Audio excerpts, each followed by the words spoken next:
আমি কম্বল চাপিয়ে ভাইয়া মুখের মধ্যে কাপড় দিয়ে কান্নাকাটি করছি যে বইয়ে জোর করে আমি কাপড় খুলতে চাইনি, জোর করে কাপড় খুলাইছে। ব্যথা পেলেও বলতে পারি না, এখানে ব্যথা পাচ্ছে, এখানে দুঃখ পাচ্ছে, এরকম বলতে পারি না। ওরা তো ওগুলো দেখবে না, ওরা তো টাকা বিনিময় করতেছে। বান্দরবন থেকে কক্সবাজারে বন্ধুর সাথে ঘুরতে আসেন এই তরুণী। কক্সবাজারে এসেই এই তরুণীর বন্ধু তাকে কৌশলে তুলে দেয় এক দম্পতির হাতে। তো ওরা বলতেছে কক্সবাজার ঘুরতে যাবে, তা আমি বলছি ভাই আমার তো টাকা নাই, আমার মাকে টাকা দিতে হবে। তো ওরা বলছে কে আয়াত বলছে যে মেয়েটা আপনাকে বলছে আমার চাচাতো বোন, ওর কোনো আমার চাচাতো বোন না। আমি তো খুশি ছিলাম যে আমি তো ঘুরতে যাচ্ছি, খুশি ছিলাম। ওনার স্বামী আর ওই মম আমাদের পিছনে, ওই আর আমি আগে। ওনাদের কোনো মোবাইল টোবাইল নাই, কেউ থেকে একটা ফোনও নাই। এই তরুণীর ভাষ্যমতে প্রথমে তাকে নিয়ে যাওয়া হয় একটি আবাসিক হোটেলে। ওখানে একটা জিয়া ভাই আছে, হোটেলে যে মালিক ম্যানেজার জিয়া, যেখানে রন্ধনু বলে যে জায়গায় নিয়ে গেছে, যে কটেজে নিয়ে গেছে। অনেক কিছু যখন ওদের থেকে আমি জিজ্ঞেস করতে ধরছি, মঙ্গল থেকে জিজ্ঞেস করতেছি তুই আমাকে এখানে কিসের জন্য নিয়ে আসতে, বা তুই আমাকে এরকম করে করাইছিস, সত্যি কথা তো বল। হ্যাঁ, তখন এরা কি বলছে, তুই ওরে তো মুখ খুলতেছে না, মং তো মুখ খুলতেছে না, বুঝছেন। তখন আপু বলতেছে তুই নাকি বলে ব্যবসা করস, তুই নাকি বলে ব্যবসা করস, এই জন্য আর কি তোকে ব্যবসা করার জন্য আনছে এখানে। হোটেলে নিয়েই প্রথমে তাকে মাদক সেবনে বাধ্য করা হয়। শুধু মাদক সেবনই নয়, এরপর তাকে ভাতের সাথে কিছু একটা খেতে দেয় তারা। ভারসাম্য হারিয়ে যখন মাতাল অবস্থায় চলে যান এই তরুণী, তখনই তার রুমে এক যুবককে পাঠিয়ে দেন তারা। বাথরুমের মধ্যে কিছু মিশিয়ে খাওয়াইছে, বুঝেন না ভাইয়া। তার কারণে আমার কি নিজে হোশ নাই করে, যখন দুই দিন পরে কেবল হোশ আসছে, আমি ঘুমের মধ্যে মানে কান্নাকাটি করি, বুঝছেন মা, এসে অনেক কিছু দেখি। জোর করা হয়েছে ফিজিক্যাল, তখন আমার হোশ ছিল না, যেটা বাস্তব হোশ ছিল না। 2 দিন পরে না আমার হোশ আসছে, তখন হোশ ছিল না। হ্যাঁ, এই তরুণী বলেন সেই যুবক তার সাথে শারীরিক সম্পর্ক করতে চাইলে শরীরের ভারসাম্য না থাকা সত্ত্বেও প্রথমে নিজেকে রক্ষা করার চেষ্টা করেন। এক পর্যায়ে তার জামাকাপড় খুলে ফেলা হয়। জামাকাপড় খুলে ফেলার পরে কম্বল দিয়ে নিজেকে রক্ষা করার চেষ্টা করেও ব্যর্থ হন এই তরুণী। মানে ওনাকে এড়িয়ে যাচ্ছি, বুঝেন না, এড়িয়ে যাচ্ছি। আমি বুঝতে পারতেছি যে আমার সাথে খারাপ কাজ হচ্ছে, আমি এড়িয়ে যাচ্ছি। কক্সবাজারে বার্মিস মার্কেট হলে আচার করে ও ভাইয়া, বুঝছেন, আমি আপনাকে নিয়ে যেতে পারবো ভাইয়া। ওনাদের সাথে আমার ফিজিক্যাল হলো, হ্যাঁ, জবরদস্তি। কি আমি যেটা শরম কথা, আমি বুঝছি আমার হয়ে গেছে বলে আমি ওদেরকে টাকা দিয়ে দিছি, আমার হয়ে গেছে এরকম বলে আমি টাকা দিয়ে দিছি। এটা পর্যন্ত ওদেরকে গিয়ে বলে দেয়, বুঝছেন। আমি কম্বল চাপিয়ে ভাইয়া মুখের মধ্যে কাপড় দিয়ে কান্নাকাটি করছি যে বইয়ে ওর বোনই যে আমাকে দেখে করাইছে ফিজিক্যাল। স্বাভাবিক ছিলাম, জোর করে করাইছে। তখন আমি স্বাভাবিক ছিলাম, কোনো হোশ ভাইয়া ছিলাম না, আমি স্বাভাবিক ছিলাম, আমি স্বাভাবিক। জোর করে আমি কাপড় খুলতে চাইনি, জোর করে কাপড় খুলাইছে। ওষুধ খাবেছি তখন অনেকজন সাথে। তার অভিযোগ টানা 1 মাস তাকে একটি রুমের ভেতর আটকে রেখে বিভিন্ন পুরুষদের লালসায় পরিণত করে সেই চক্রটি। প্রতি রাতে খদ্দের হিসেবে আসতেন বিভিন্ন বয়সের মানুষ, এমনকি বাদ যায়নি 60 ঊর্ধ্ব বৃদ্ধ। যেখানে যেখানে নিয়ে যাওয়া হয় আমি সেখানে যাই, যার সাথে যেমনটা করতে হয় ঠিক সেমনটা করি। ব্যথা পেলেও বলতে পারি না, এখানে ব্যথা পাচ্ছে, এখানে দুঃখ পাচ্ছে, এরকম বলতে পারি না।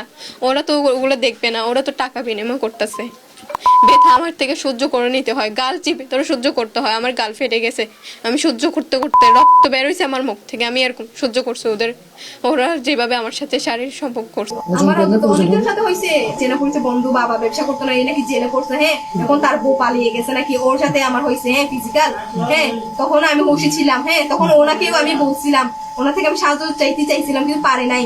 কিছু যখন ওদের থেকে আমি জিজ্ঞেস করতে ধরছি, মঙ্গল থেকে জিজ্ঞেস করতেছি তুই আমাকে এখানে কিসের জন্য নিয়ে আসতে, বা তুই আমাকে এরকম করে করাইছিস, সত্যি কথা তো বল। হ্যাঁ, তখন এরা কি বলছে, তুই ওরে তো মুখ খুলতেছে না, মং তো মুখ খুলতেছে না, বুঝছেন। তখন আপু বলতেছে তুই নাকি বলে সোনা ব্যবসা করস, তুই নাকি বলে মায়ের ব্যবসা করস, এই জন্য আর কি তোকে মাকে ব্যবসা করার জন্য আনছে এখানে। আমি এখন চিল্লি আমার মানে কি, আমি করে শারীরিক ও মানসিক নির্যাতন সহ্য করতে না পেরে সেই বাসা থেকে পালানোর চেষ্টা করেন এই তরুণী। অবশেষে 24 দিন পর বাসার সেই দম্পতি যখন রুমের ভেতর ঘুমিয়েছিলেন, তখন কৌশলে ঘর থেকে বের হয়ে বাইরে থেকে ছিটকে আটকে দেন তিনি। এরপর আশেপাশের লোকদের বিষয়টি জানালে তারা এই তরুণীকে সাহায্যের জন্য এগিয়ে আসেন। পরে স্থানীয়রা পুলিশকে জানালে তারা এই তরুণীকে উদ্ধার করে এবং অভিযুক্ত রুবেল ও তার স্ত্রীকে আটক করে থানায় নিয়ে যায়। আমার নিজের জান বাঁচানোর জন্য আমি ইয়া করতেছি, বুঝছেন, আমি সুইসাইড করে ফেলবো না, মনে করে সপ্তাহখানিক হয়ে গেছে। তখন আমি হোশে আজকে ওনার মতো বের হইতে পারছে, এটাও বের হতে পারছে একটা কারণে, ওরা দুজন বের হচ্ছে না, বুঝছেন। বউ অসুস্থ, তার মধ্যে স্বামী বের হতে পারতেছে না শরমের কারণে, কতখানি টাকা দিতে পারবে না, এই কারণে। তো এই কারণে বের হতে মারছি, আমি ভাবছি যে আল্লাহ আমাকে এটা সুযোগ দিছে যে আমি এখন এই মুহূর্তে এখানে থেকে বের হয়ে। আপনাদেরকে পাইছেন? একজন আমাদেরকে 999 ফোন করেন। তো 999 ফোনের প্রেক্ষিতে আমাদের কক্সবাজার সদর মডেল থানার থেকে আমাদের একটা টিম যায়। টিম গিয়ে যে 999 কল করেছিল যে তাকে আটক করা হয়েছে বা তাকে আটকে দিয়ে রেখে বিভিন্ন কাজে তাকে বাধ্য করছে, এই মিম ক্যানিং মার্মা বলে একটা মেয়ে, যার বাড়ি হচ্ছে বান্দরবন, তারই 999 ফোন পেয়ে যখন আমাদের পুলিশ সেখানে যায়, সেখানে গিয়ে মেয়েটাকে আমরা উদ্ধার করে নিয়ে আসি। তাদেরকে আমরা রিমান্ডের জন্য প্রেয়ার দেব। যদি বিজ্ঞ আদালত সেই রিমান্ড মঞ্জুর করেন তাহলে আমরা প্রকৃত মানে কি ঘটনা, কি কারণে তাকে নিয়ে এসেছে, কি তার বিরুদ্ধে কি ধরনের অপরাধ সংঘটিত হয়েছে সে বিষয়ে আমরা তদন্ত করে ব্যবস্থা নেব। জানা যায় অভিযুক্ত রুবেলের বাড়ি কক্সবাজারের মাইসপাড়া গ্রামে। তার বিরুদ্ধে মাদক ছিনতাই সহ একাধিক অভিযোগ রয়েছে পুলিশের কাছে। স্থানীয়রা জানান বাসা ভাড়া নেওয়ার কারণে তাদের সাথে সখ্যতা গড়ে ওঠে রুবেলের। তবে মেয়ে নিয়ে এসে এরকম ব্যবসা করানোর কথা তারা কখনোই জানতে পারেননি। খাবার নিয়ে যাওয়ার উনি বলতে আমি তো থাকবো না, ওরা আসলে খাবার দিও। প্রতিদিন আমি আসে খাবার দিই, খাবার নিয়ে যায় মাফ করেছি। খাবার নিতে প্রায় 960 টাকার মতো বাকি, এটা সব কোনো দেখা নেই।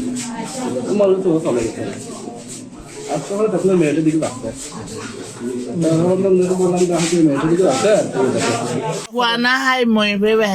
মুসলমান দাদা 160 টিয়া দিন আজ 15 দিনও বিয়ে জামাই বলে টিয়া নজর দেয়। আমার সাথে বাসার মালিক ছিল এবং এলাকার লোকজন ছিল, আরো গণ্যমান্য ব্যক্তিগণ ছিল।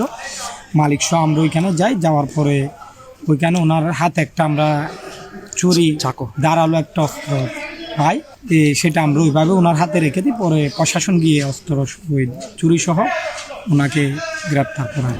এর মায়া হয় ধান টেন নিলেন আর হতে বেশি অত্যাচার করে আর হতে নিলে হালিয়ে নিলেন জায়গা লই যায় আর মানুষের টিয়া পয়সা জীবন হর আর কানা করে অনেক সহিতা হনি করে আর কানা করি এটা দড়ি না হর গলিয়ার গাড়ি তুলে দেওয়া না হয়ে পাশে যে ভাই এখানে একটা মেয়ে কান্নাকাটি করতেছে, তাকে নাকি অপহরণ করে জোরপূর্বক ঘুমের ওষুধ সেবন করিয়ে দর্শন করা হয়েছে।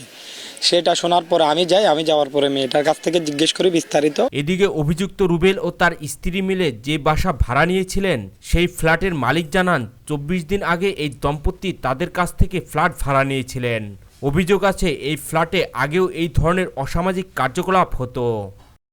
আমার ভবনে এটা এই কাজটা হচ্ছে, কেউ তো কারো ড্রয়িং রুম কি পাহারা দেয় না। আমি পাহারা দিছি ডকুমেন্ট নিয়ে, এরাদের ভিতরে কি হয় না হয়, কোনো তো হয় অনেক বাসায়, তাই না? যে কি হয় না হয় এরা এটা তো আমি জানি না।